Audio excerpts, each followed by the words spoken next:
Dios le bendiga, iglesia. Felicidades. Qué bueno que podemos estar juntos. Estoy de antesala con esos versículos tan hermosos que nos hablan precisamente del Dios encarnado, Jesús. Quisiera comenzar orando. Permítame orar. Mi debilidad, este frío no me hace muy bien para mis temas de alergias y demás, así que oremos y así el Señor nos fortalezca a todos para poder yo predicar y usted recibir el mensaje del Señor. Padre, glorioso sea tu santo nombre, Señor.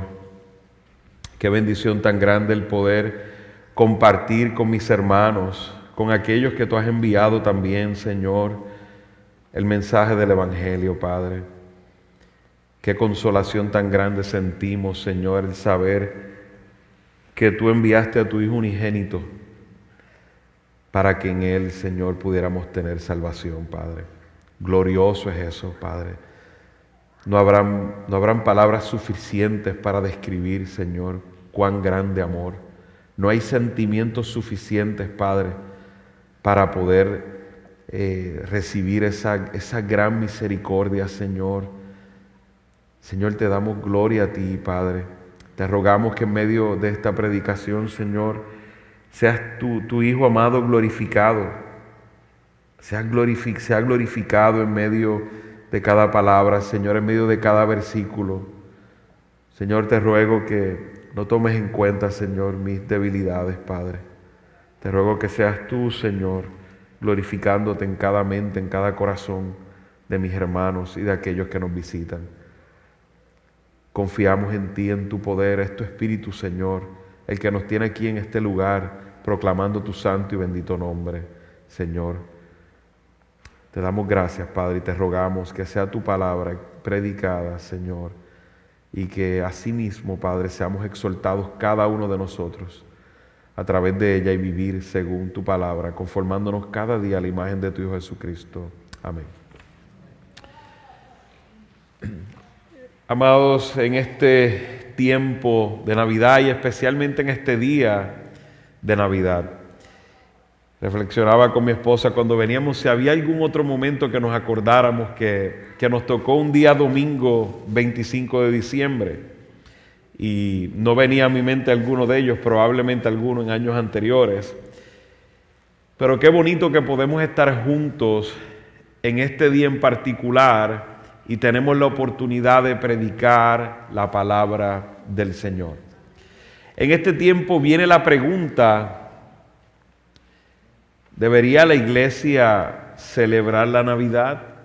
¿Debería la iglesia celebrar la Navidad? Hace alrededor de más de 400 años, en este país la celebración de Navidad fue censurada por los puritanos. ¿Quiénes son los puritanos? Los puritanos son aquellos que dieron continuidad a la reforma, ese movimiento que se formó en Inglaterra, que se expandió hasta los Estados Unidos. Fueron los primeros cristianos que ocuparon esta tierra amada. Fueron quienes trajeron esa fe, esos instrumentos que Dios utilizó para traer esa fe a este nuevo horizonte.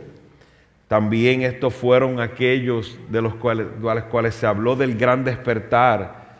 Vemos que hubo un tiempo, un movimiento hermoso donde Cristo fue predicado en este país con mucha fuerza entre ellos.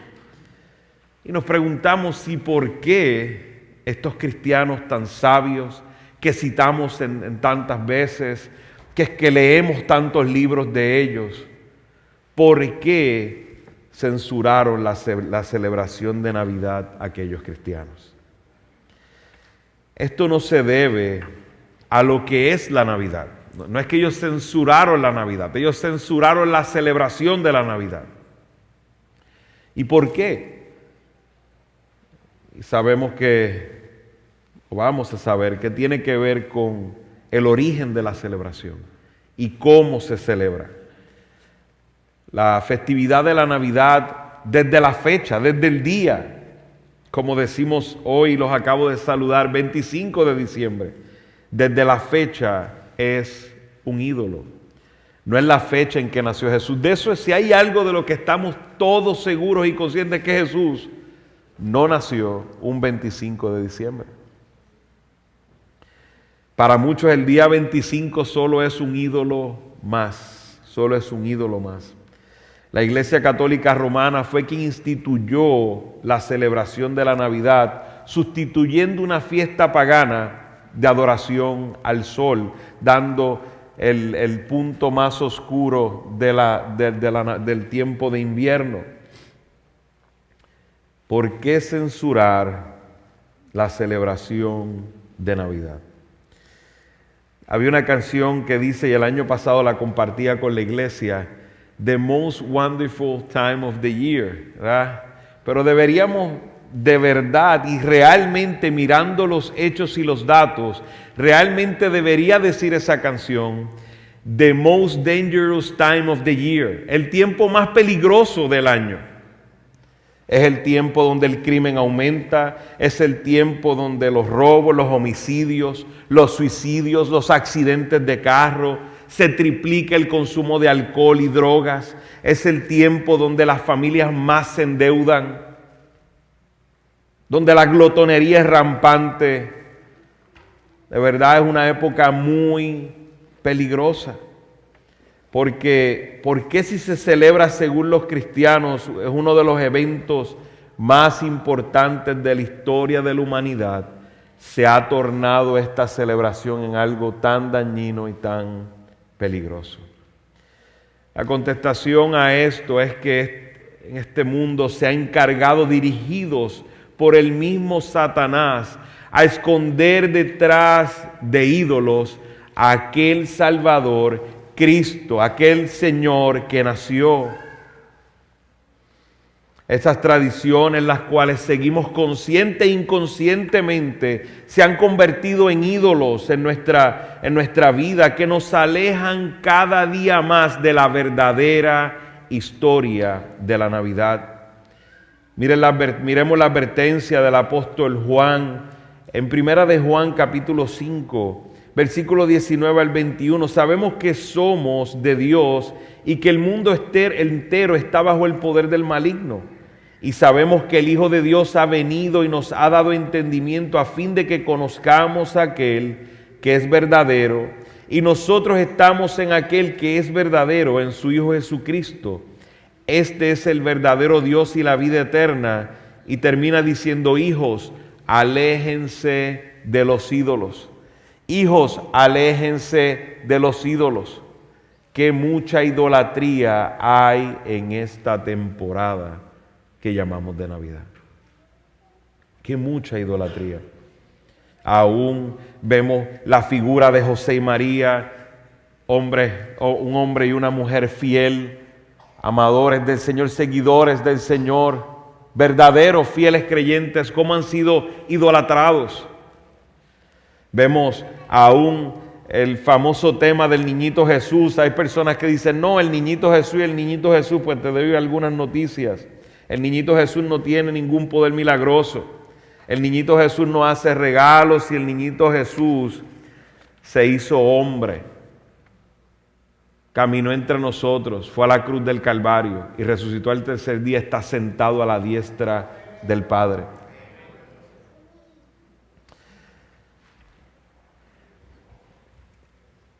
Otro ídolo de la época, otro ídolo que podemos ver en la época es el personaje de las vestimentas rojas, que creo que comenté el año pasado. Lo único que ha dicho es jo, jo, jo. Eso es lo único que ha dicho.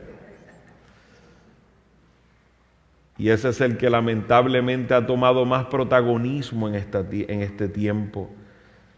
El famoso Santa Claus, el cual es una fantasía y no existe. Qué triste es cuando hay familias cristianas mintiéndole a sus hijos. Si usted está aquí, usted se entristece por lo que yo estoy diciendo, no debe entristecerse en contra de mí, debe entristecerse en contra del pecado. No mintamos a nuestros hijos. No es que le hiero los sentimientos, no, la mentira le va a herir los sentimientos. Aún los magos de Oriente, que son personajes bíblicos que deberíamos seguir su ejemplo de adoración. Lamentablemente los magos de Oriente los han desvirtuado totalmente de lo que es la historia verdadera de los magos de Oriente, que vinieron a adorar al rey que nació. El pesebre se ha convertido en un ídolo. El pesebre, como lo conocemos, es un invento de la Iglesia Católica Romana, mejorado por los expertos en mercadeos para que gastemos más dinero. Si viéramos realmente una réplica de lo que fue el pesebre en el que nació Jesús, no tiene nada agradable a los ojos. Era un establo. Usted sabe que usted va a un hotel y tienen un parqueo para parquear los carros. En ese tiempo la manera de moverse era a través de burros, de mulas, de los diferentes animales. Y eso era un parqueo de carros mientras usted estaba. Decía que en el lugar donde se quedaron en la posada no había lugar para ellos. Pues ellos se quedaron en el lugar donde estaban los animales de los que se estaban quedando en la posada. Ese sitio no era nada de bonito, estaba lleno de todo lo que usted se pueda imaginar en un lugar donde hay animales. Aún el pesebre se ha convertido en un gran ídolo. Los regalos, amados hermanos, y no hay ningún problema con regalarse. Qué bueno que nos podemos regalar. Siempre son nuestras motivaciones. Si usted no puede pasar una Navidad sin regalos, probablemente es un ídolo en su corazón. Las fiestas, la bebida, la comida se convierten en ídolos. Lo único que a veces hay personas que hacen en esta época están angustiados y afanados en organizar fiestas. Tengamos mucho cuidado, no hay nada de problema con compartir y tener tiempos en familia y compartir en esta época.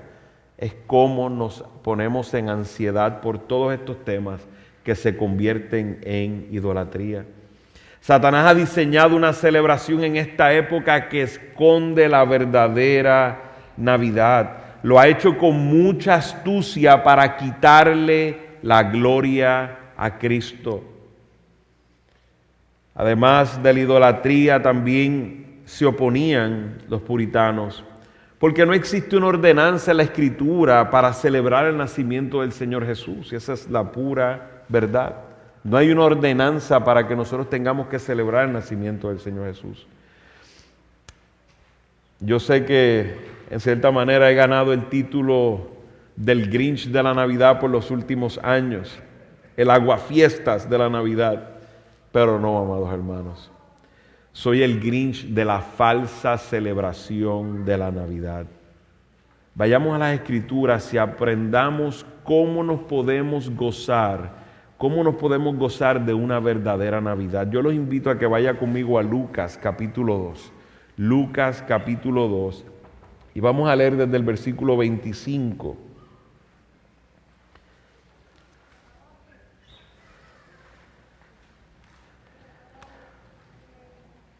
Dice de la siguiente manera, Lucas capítulo 2, versículo 25. Había en Jerusalén un hombre que se llamaba Simeón. Este hombre justo y piadoso esperaba la consolación de Israel, y el Espíritu Santo estaba sobre él, y por el Espíritu Santo se le había revelado que no vería la muerte sin antes ver al Cristo del Señor. Movido por el Espíritu fue al templo, y cuando los padres del niño Jesús lo trajeron para cumplir por él el rito de la ley, Simeón tomó al niño en sus brazos y bendijo a Dios diciendo: Ahora, Señor, permite que tu siervo se vaya en paz conforme a tu palabra, porque mis ojos han visto tu salvación, la cual has preparado en presencia de todos los pueblos, luz de revelación a los gentiles y gloria de tu pueblo Israel. Y los padres del niño estaban asombrados de las cosas que de él se decían. Simeón los bendijo y dijo a su madre María: Este niño ha sido puesto para caída y levantamiento de muchos en Israel, y para hacer señal de contradicción.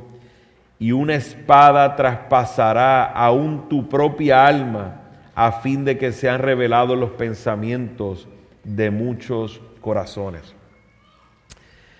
El autor de este texto que acabo de leer, Lucas, es un excelente investigador. Usted quiere leer un evangelio con alta densidad de detalles, el evangelio de Lucas es excelente.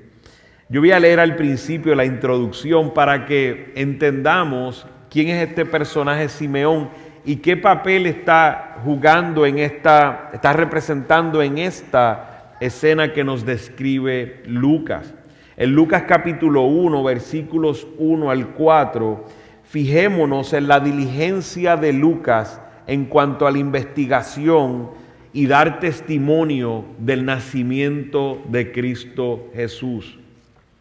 Por cuanto muchos han tratado de compilar una historia de las cosas que entre nosotros son muy ciertas, tal como nos las han transmitido los que desde el principio fueron testigos oculares y ministros de la palabra, está hablando de los apóstoles, también a mí me ha parecido conveniente, después de haberlo investigado todo con diligencia desde el principio, escribírtelas ordenadamente, excelentísimo Teófilo, para que sepas la verdad precisa acerca de las cosas que te han sido enseñadas.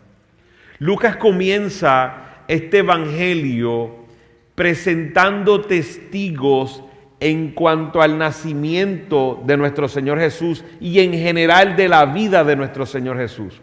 Es un escritor tan fiel que trae no uno, no trae dos, trae 4, 5 testigos para dar testimonio sobre esto. Y Simeón, de quien acabamos de leer, es uno de esos testigos que da fe que Jesús nació, que el Salvador prometido nació, que del Mesías que se hablaba en el Antiguo Testamento, ese verbo fue hecho carne. Vemos aquí que Lucas comienza a presentar sus testigos diligentemente. Y vemos, primero de esos testigos que vemos es Zacarías y Elizabeth. Y en Lucas 1:6, algo bueno que hace Lucas es que presenta a los testigos y nos habla acerca de los testigos. Pensemos que por un momento, pensemos y entendamos que este documento en aquel momento era un documento público. Y la manera de desmentir las cosas era cuando las ponías en escrito. Si lo que habías escrito era una mentira, alguien con seguridad vendría a decir que estabas escribiendo mentiras. Por esto es importante sobre el testimonio de aquellos testigos de que Lucas está hablando. Vemos, por ejemplo, en Lucas 1:6, nos habla de Zacarías y nos dice acerca de Zacarías y Elizabeth: ambos eran justos delante de Dios y se conducían intachablemente en todos los mandamientos y preceptos del Señor. Vemos aquí a Lucas trayendo a Zacarías y a Elizabeth de un testimonio intachable. Y vemos qué dice Zacarías acerca de lo que estaba aconteciendo. Y eso lo vemos más adelante en el versículo 67. En adelante dice: su padre Zacarías fue lleno del Espíritu Santo. Este es el padre de Juan el Bautista.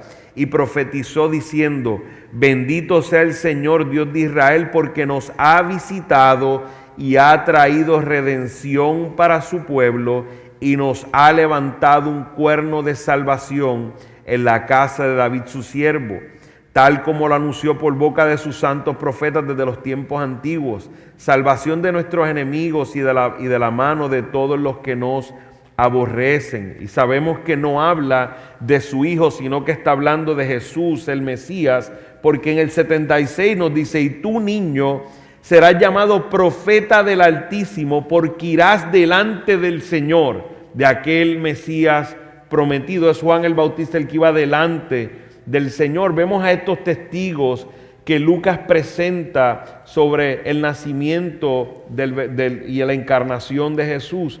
Vemos también como testigos a José y María. A través de todo este proceso vemos el testimonio fiel de José y María y cómo Lucas presenta los testimonios de María y José. Vemos también el Magnificat de María, que también sirve como testimonio fiel del nacimiento del Salvador. Dice aquí en estos versículos, en el contexto: y cuando se cumplieron los días de la purificación,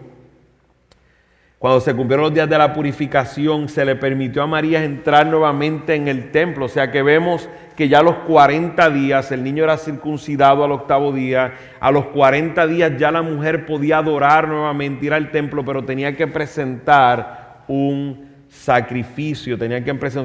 Normalmente llevaban un cordero y llevaban, como nos dice el texto, dice: al cumplirse los días para la purificación, en el versículo 22 del capítulo 2, según la ley de Moisés, lo trajeron a Jerusalén para presentar el niño al Señor. Dice todo, como escrito está en la ley del Señor: todo varón que abra la matriz será llamado santo para el Señor, y para ofrecer un sacrificio conforme a lo que fue dicho en la ley del Señor, un par de tórtolas o 2 pichones. Normalmente se presentaba un cordero, una tórtola y un pichón, pero si eran muy pobres tenían que hacer un par de tórtolas y un par de pichones.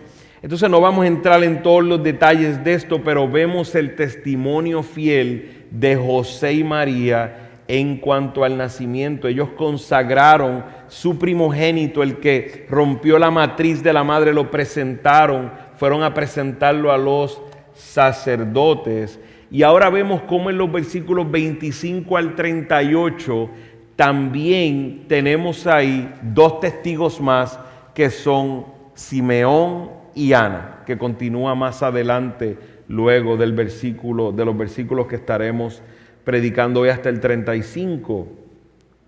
Así que vemos cómo Lucas presenta sus testigos, gente con un testimonio fiel, y nos habla precisamente del testimonio en cuanto a Simeón. Y no lo deja ahí, debería decir que también Juan el Bautista es otro testigo más. Así que vemos toda esta gama de testigos que Lucas diligentemente está presentando para que puedan confirmar todos el nacimiento del Señor Jesús, esa gracia del Señor, ese Dios encarnado. El relato de Lucas que hace acerca de Simeón, que lo leímos en los primeros versículos, Simeón únicamente aparece en la Biblia en estos textos que hemos leído. Simeón no aparece en ningún otro lugar, aparece solo en este texto. Claro, quiero aclarar que usted puede leer el nombre Simeón en otros lugares, pero no es este. Esta es la única vez que se habla de este Simeón. Y vemos que evidentemente él vivía en Jerusalén, y lo más probable es que fuera un anciano en edad. Sabemos por el texto que es un sacerdote. Pero miren qué hermoso, ¿qué significa ese nombre Simeón? Simeón significa Dios ha oído.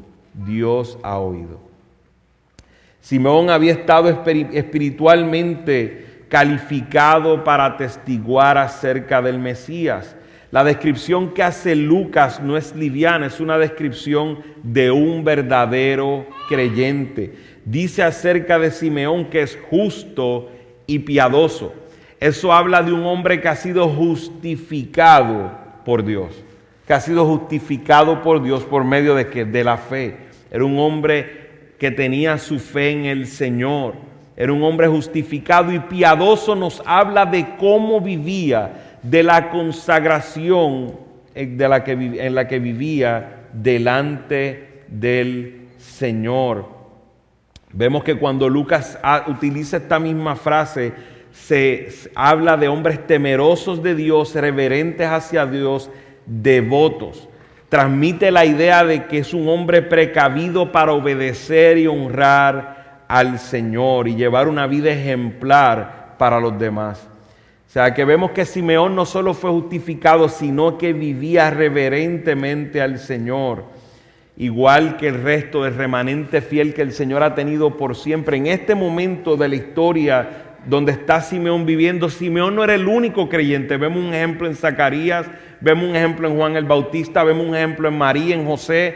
Vemos que siempre ha habido un remanente fiel, como lo hay en estos días. Vemos que como ese remanente fiel, como el resto de ellos, esperaban ansiosamente la venida del Mesías, quien traería la consolación de Israel. Algo que es interesante en estos versículos es que la escatología de Simeón estaba correcta.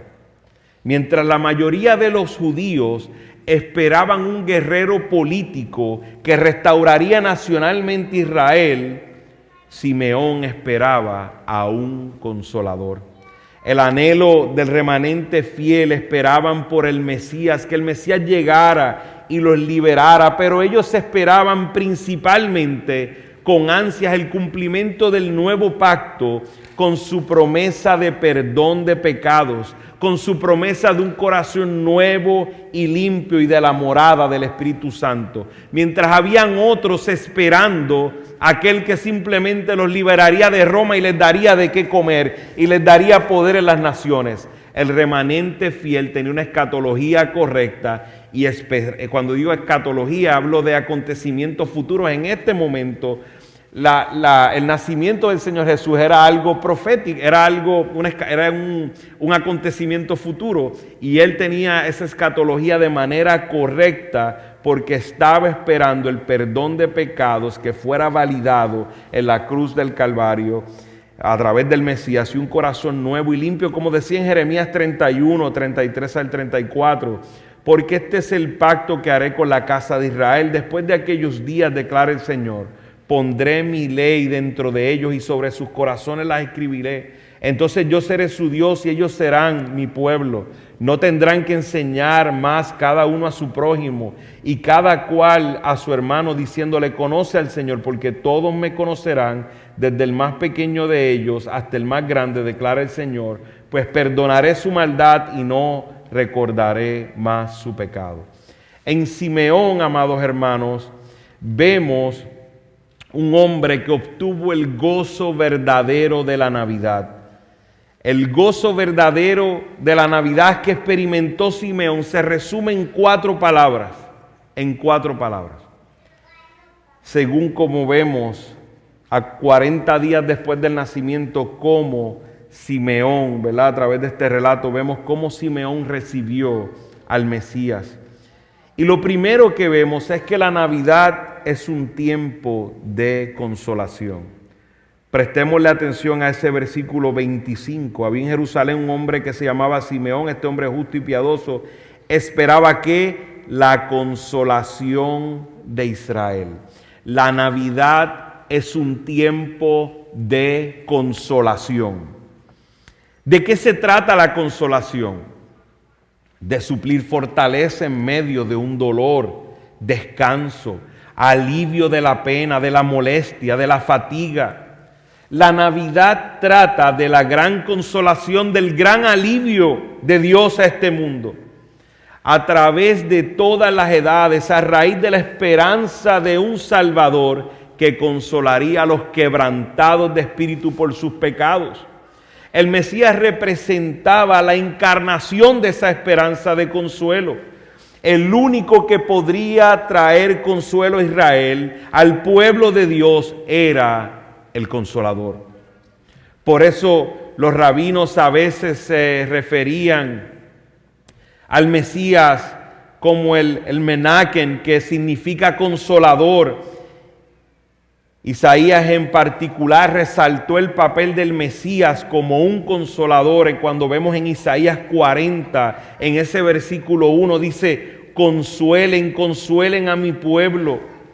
Algunos otros pasajes también resalta que Dios consolaría al pueblo. En Isaías 49:13 dice: griten de júbilo cielos y regocíjate tierra, prorrumpan montes en gritos de alegría, porque el Señor ha consolado a su pueblo y a sus afligidos tendrá compasión. En Isaías 51:3 y luego el versículo 12 nos habla de esta consolación. Ciertamente el Señor consolará a Sión, consolará todos sus lugares desolados, convertirá su desierto en Edén y sus lugares desolados en huerto del Señor.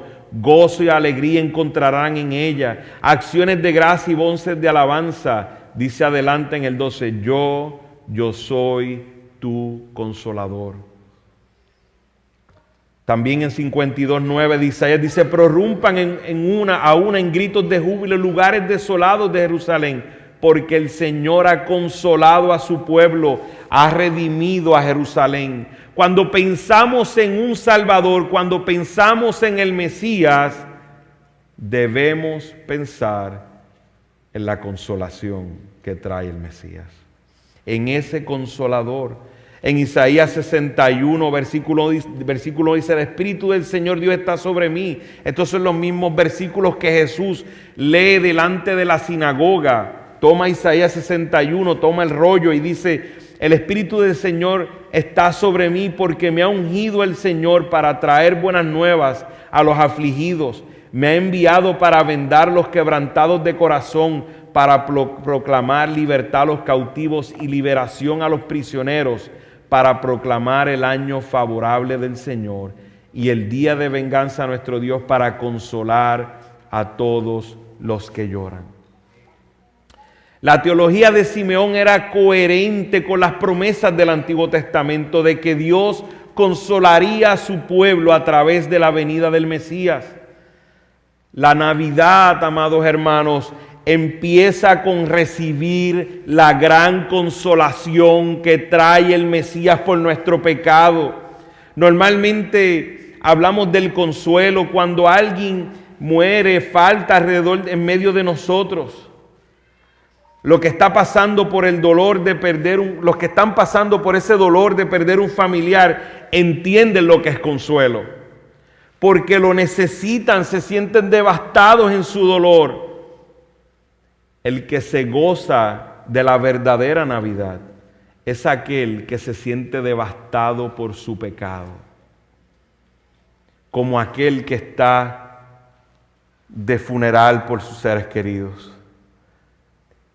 Cuando nos sentimos devastados por nuestro pecado, ahí empieza la verdadera y el gozo, la verdadera Navidad y el gozo de la verdadera Navidad.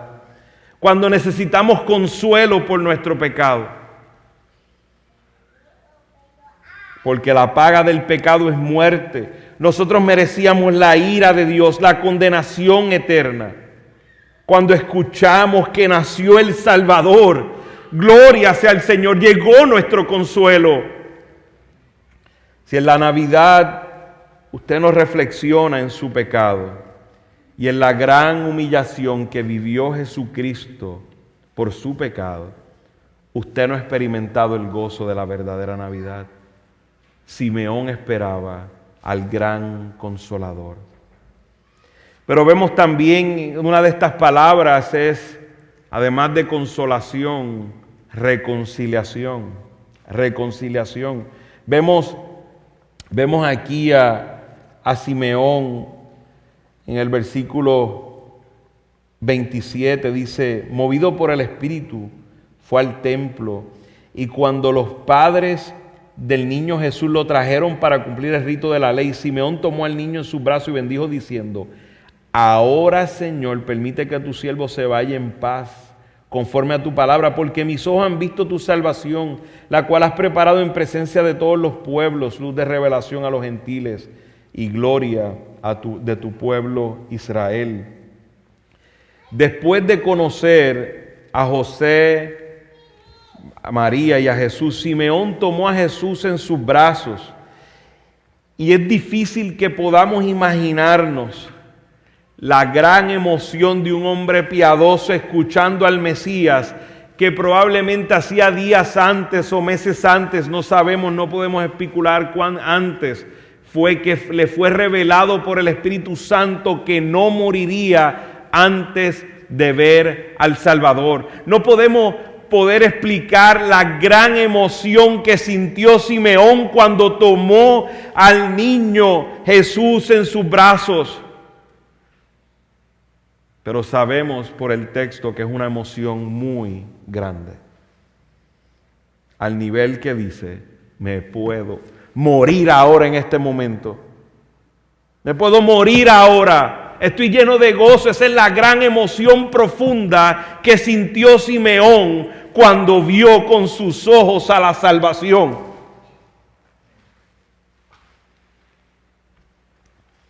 La salvación había llegado a Israel y él estaba sosteniendo en sus brazos a la consolación de Israel, el Mesías, inundado de gozo y gratitud.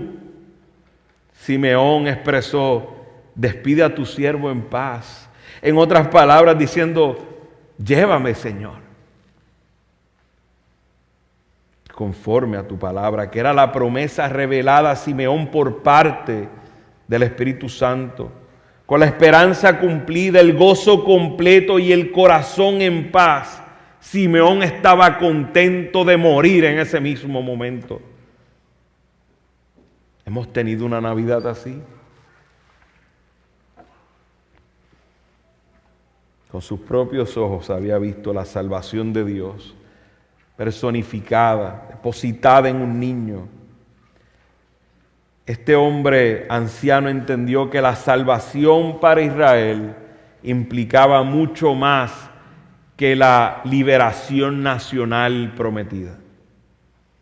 En la encarnación, Jesús no vino a salvar su pueblo de sus Jesús vino, ¿verdad?, a salvar a su pueblo de sus enemigos. No vino a salvar a su pueblo de sus enemigos, los romanos y demás en la encarnación. No, vino a salvarnos ¿de qué? De nuestros pecados. La verdad es que Dios había preparado la salvación en presencia de todos los pueblos y que el Mesías sería una luz para revelación también a los gentiles, como dice el texto, y la gloria del pueblo de Israel. Esta idea iba en contra de todas las ideas preconcebidas que tenían los judíos, pero aquí vemos cómo la encarnación llevaba como propósito alumbrar las tinieblas, no solo de Israel, sino del mundo entero. La verdadera Navidad le grita al mundo: reconciliaos con Dios. Como dice en 2 Corintios 5, 18 al 21. Y todo esto procede de Dios, quien nos reconcilió con Él mismo por medio de Cristo y nos dio el ministerio de la reconciliación. Es decir, que Dios estaba en Cristo reconciliando al mundo con Él mismo, no tomando en cuenta a los hombres sus transgresiones, y nos ha encomendado a nosotros la palabra de la reconciliación. Por tanto, somos embajadores de Cristo, como si Dios rogara por medio de nosotros. En nombre de Cristo les rogamos: reconcíliense con Dios. Como le digo a algunos aquí hoy, reconcíliense con Dios.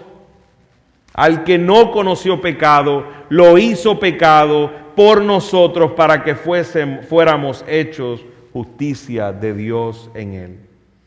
El gozo de la Navidad es recibir esa reconciliación que solo Cristo puede ofrecer y proclamar a este mundo la gran reconciliación mostrada en Belén de Judea con el nacimiento del Salvador.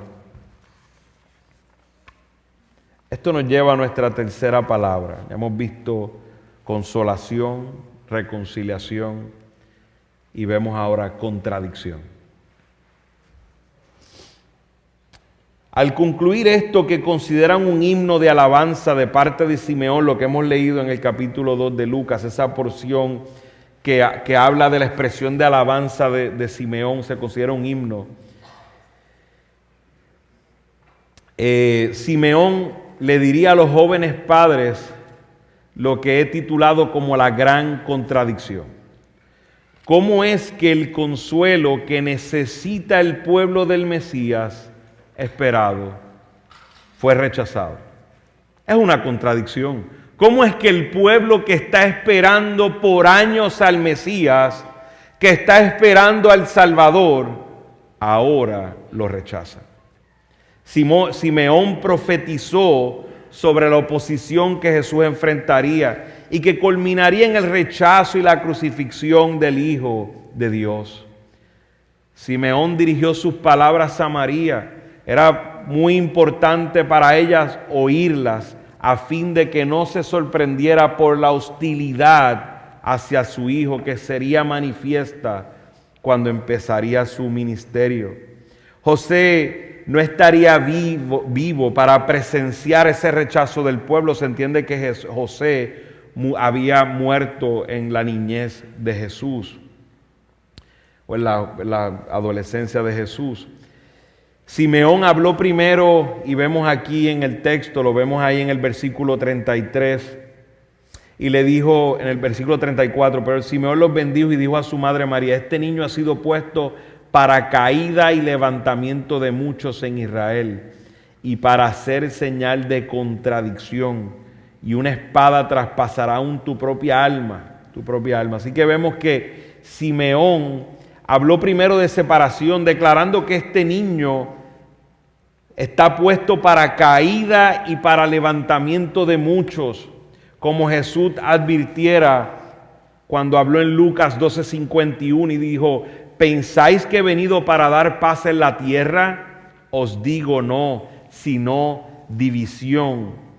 No solo que algunos gentiles se salvarían, sino que también algunos judíos tropezarían con él y caerían en juicio y perdición, cumpliendo así la profecía que encontramos en Isaías 8, versículo 13 al 15. Al Señor de los ejércitos es a quien ustedes deben tener por santo. Sea Él su temor y sea Él su terror. Entonces Él vendrá a ser santuario, pero piedra de tropiezo y roca de escándalo para ambas casas de Israel, y lazo y trampa para los habitantes de Jerusalén. Muchos tropezarán allí y caerán y serán quebrantados, serán enlazados y apresados. Jesús no solo traería separación, sino que también iba a ser una señal que será contradicha. Esta palabra contradicha se traduce de una manera que significa hablar en contra, rechazar, negar, oponerse. Todo lo cual describe adecuadamente los insultos, las vergüenzas que recibió Cristo, los maltratos, las burlas, el odio, como resultado la crucifixión de Jesús que enfrentó a causa del incrédulo Israel. El violento rechazo de la nación a su Hijo con seguridad traspasaría como una espada el corazón de una madre, en este caso de María. Simeón describió gráficamente el sufrimiento y el dolor que ella soportaría cuando le dijo que una espada traspasaría su propio corazón. El sufrimiento de María, además de que fue a través de toda la vida, de todo el ministerio de Cristo, el sufrimiento llegó a su cúspide en la cruz, mientras observaba a su Hijo derramar su sangre y morir. Hermanos, la Navidad realmente es una contradicción para muchos. Esperan aquello que no están dispuestos a recibir. Celebran aquello que solo muestra su perdición e incredulidad. Presencian aquello que condena su pecado y rechazan su consuelo y reconciliación. No solo el pueblo judío rechazó al Salvador, también hoy en este mundo, en este templo, en este lugar, hay personas rechazando a Cristo que viven día a día una contradicción.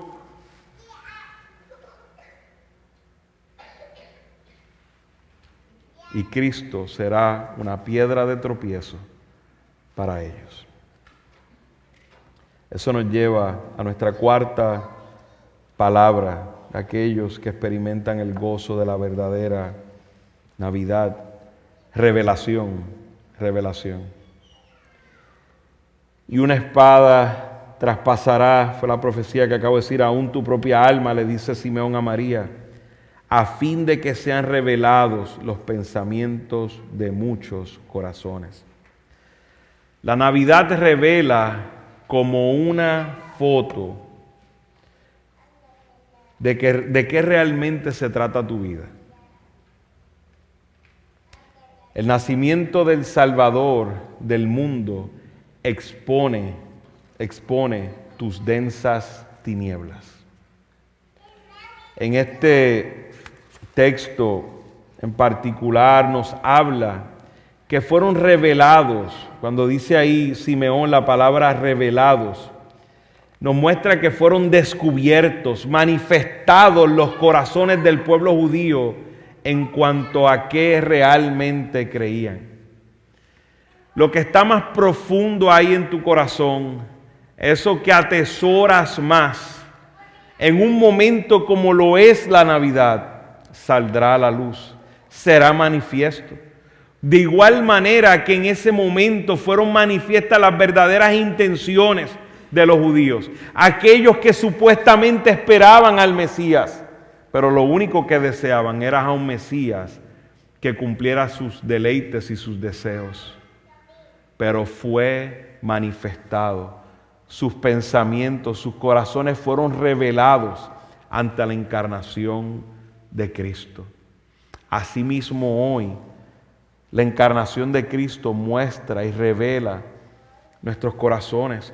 Vemos cómo lamentablemente a veces vemos aún cristianos participando de cosas vanas,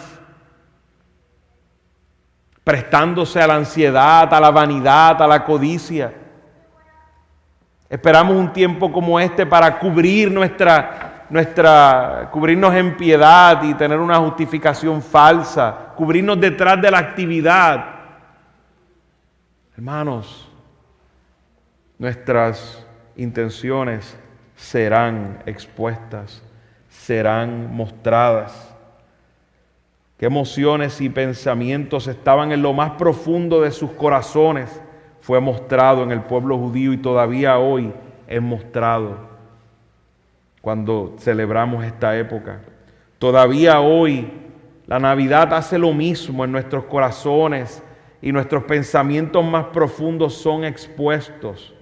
En Juan capítulo 3, versículo 19, el Señor Jesús dice: y este es el juicio, que la luz vino al mundo y los hombres amaron más las tinieblas que la luz, pues sus acciones eran malas.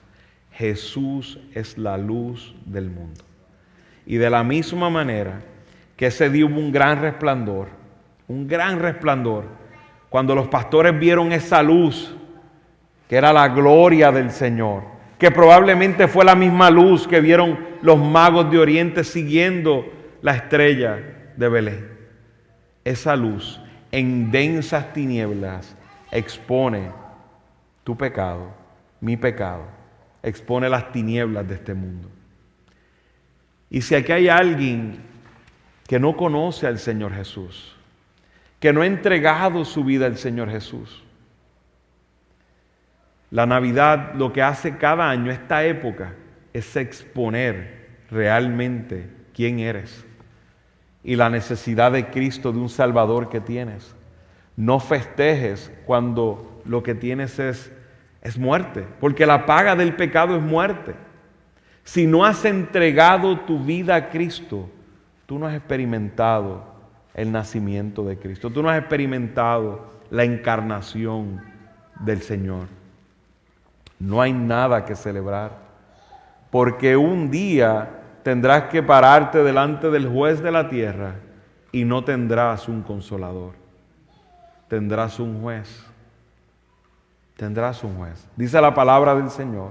Jesús dice: yo soy el camino, la verdad y la vida. Nadie vendrá al Padre sino a través de mí. En el otro lado de la eternidad, cuando abras tus ojos, después de morir en este lado de la eternidad, encontrarás un Padre si has recibido ese Dios encarnado, ese Cristo que nació en Belén, ese que Simeón habló que es el Consolador. Si lo has recibido a Él, y eso lo muestra que vives para Él, es la evidencia de que lo has recibido, vives para Él. Cuando abras tus ojos en el otro lado de la eternidad, tendrás un Padre. Pero si tú no has entregado tu corazón al Señor, parece, entre todas las festividades, viene normalmente el día de Navidad, aparentemente te involucras en las actividades cristianas, pero no eres del Señor. Lo que encontrarás en el otro lado de la eternidad es un juez. Es un juez justo, perfecto, que dice que no dará por inocente al culpable. Y un solo pecado es necesario para una condenación. Te da la sentencia necesaria para una condenación eterna. Solo Cristo, aquel que tomó la humillación, aquel que es el gran consuelo, que es el gran reconciliador, aquel que para unos es tropezadero, pero para otros es vida eterna, aquel que es la revelación de la gracia y la verdad de Dios. Ese, si tu vida está en Él, ese dirá: ven conmigo, bien, buen siervo fiel, entra en el gozo de tu Señor. Solo hay dos tipos de celebración de Navidad en este mundo. Aquellos que, como Simeón, recibimos la gran consolación, recibimos la reconciliación de Cristo, que reconocemos que vivimos en un mundo que contradice lo que creemos y nos mantenemos firmes mostrando al mundo corazones gozosos, fieles, deleitándose en la obediencia a nuestro Señor en una vida en Él. Y aquellos que viven rechazando, escondiéndose detrás de ídolos en esta temporada, escondiéndose detrás de la fecha, detrás de Santa Claus, detrás de la música navideña, de las tradiciones de cada país, de las comidas que comen, de la fiesta, del jolgorio. Se esconden detrás de todo eso. Pero al final lo que están es rechazando al único consuelo que es Cristo. Rechazando la reconciliación. Viven en una contradicción constante por su pecado y rechazando al Salvador del mundo. Tu corazón es expuesto. Por eso es que te entregas a las borracheras, a la codicia, a la idolatría. Todo empieza arrepintiéndote de tus pecados, reconociendo que el Consolador, aquel que nos da el consuelo eterno, ha nacido, vivió, fue a la cruz del Calvario por mi pecado y por tu pecado. Si te arrepientes y tienes fe de que Él ha muerto por tu pecado, ciertamente el Señor no despreciará a un corazón contrito y humillado. No pases una Navidad más detrás de toda esa idolatría, escondiendo al verdadero, a Cristo, detrás de todo eso. Entrega tu vida a Cristo hoy. Si quieres experimentar el gozo de una verdadera Navidad, entrega tu vida a Cristo hoy. ¿Deberíamos los cristianos celebrar la Navidad? Lo resumo en esto: somos los únicos que podemos celebrarla. Somos los únicos que podemos celebrarla, amado hermano. Somos los únicos que hemos recibido al Mesías. Somos los únicos que estaremos con Él por siempre dándole gloria. Somos los únicos que vivimos en paz en esta tierra. Somos los únicos que podemos proclamar al Mesías y predicar a Cristo a este mundo. Gocémonos de la verdadera Navidad, como el ángel le dijo a los pastores en Belén: no teman, porque les traigo buenas nuevas de gran gozo que serán para todo el pueblo, porque les ha nacido hoy en la ciudad de David un Salvador, que es Cristo el Señor. Hermanos, no olvidemos de que el mundo necesita consuelo. En esta época proclamemos el consuelo, proclamemos a Cristo, proclamemos la reconciliación. Digámosle al mundo en esta Navidad: reconciliados con Dios. Y vivamos sin contradicciones, pero sí reconociendo que vivimos en un mundo lleno de contradicciones y revelando así los pensamientos, y tengamos ese discernimiento que solo el Señor nos da, porque tenemos la mente de Cristo. Así que demos gloria al Señor, oremos y pidámosle al Señor que nos ayude a que en esta época, sea la época, el día que sea, hermanos, podamos cada día de nuestra vida proclamar a ese Señor que nació en Belén y que es el Salvador del mundo. Padre, gloria sea tu nombre. ahí en Belén, Señor,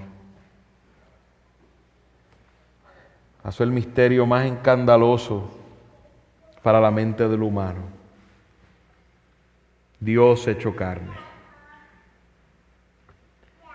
Glorioso sea tu nombre, Señor. Gloria en las alturas y paz para aquellos que estamos en ti, Señor. Porque ese niño que nació en Belén, Señor, creció, vivió, llegó a la cruz del Calvario por nuestro pecado. Yo te ruego, Señor, que sea aquí alguno, Señor, celebrando unas festividades vacías, Padre, o algún hermano, Señor, celebrando incorrectamente, Señor, la Navidad. Yo te ruego, Padre, que tengas misericordia, Señor. Ayúdanos, Padre, queremos agradarte, queremos ser de bendición, queremos glorificarte en medio de todo tiempo y en especial en este tiempo, Padre, que este mundo se desborda tanto en pecado, Señor. Ten misericordia, Padre. Ayúdanos a predicar, a proclamar el Evangelio de tu Hijo amado Jesucristo. Y que no perdamos esta oportunidad, esta plataforma donde hay personas aparentemente preparadas para recibir el mensaje, Señor. Ayúdanos a predicar a tiempo y fuera de tiempo.